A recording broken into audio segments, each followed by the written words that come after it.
ఇప్పుడే జీ5 app download చేయండి. చూడండి మీ ఫేవరెట్ టీవీ షోస్ ఎప్పుడైనా ఎక్కడైనా. ఇంట్లో పరిస్థితులేవి బాలేదక్కా. నాన్న ఆరోగ్యం కూడా అంతంత మాత్రంగానే ఉంది. ముందు నాన్నని హాస్పిటల్లో జాయిన్ చేసి మంచి ట్రీట్మెంట్ ఇప్పించాలి.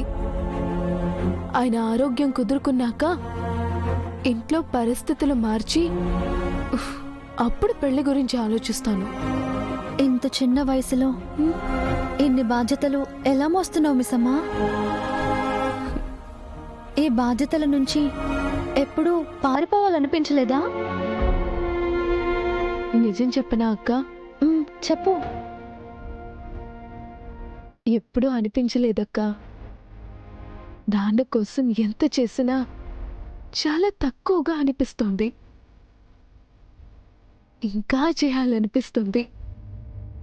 ఎన్ని కష్టాలొచ్చినా కూడా నాన్నెప్పుడూ బాధ్యతల నుంచి పారిపోకుండా పోరాడారు.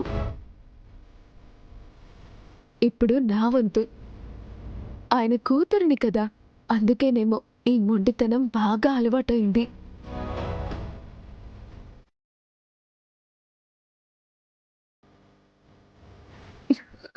అయ్యో, మీరేదో సరదాగా మాట్లాడదామని వస్తే నేనేదేదో మాట్లాడుతున్నాను. నిన్న అంజు పాస్ అయిందన్న హ్యాపీనెస్ కొంచెం కూడా లేకుండా పోయింది. ఆయనతో మాట్లాడడానికి వెళ్లకుండా ఉండాల్సింది. అనవసరంగా వెళ్ళి ఇరుక్కున్నా.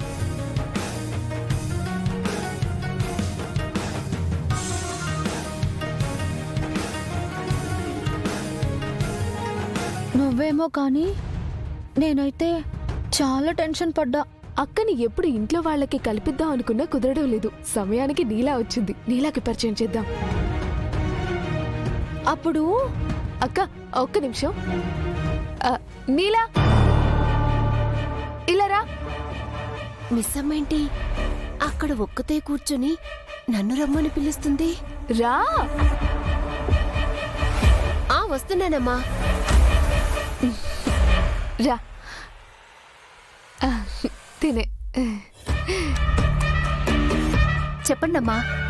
మొన్న రాతోడు నలుగురు ఆంటీలను తీసుకొచ్చి వాళ్లలో పక్కింటి ఆవిడ లేదు అన్నప్పుడు నన్ను చూసి అందరూ ఎన్ని మాటలు అన్నారు.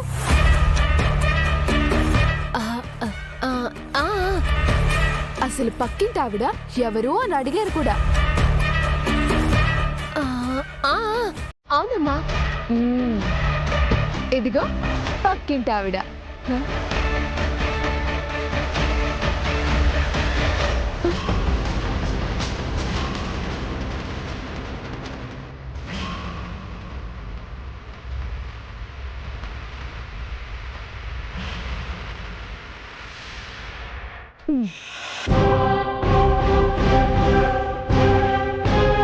అక్క తిన నీలా.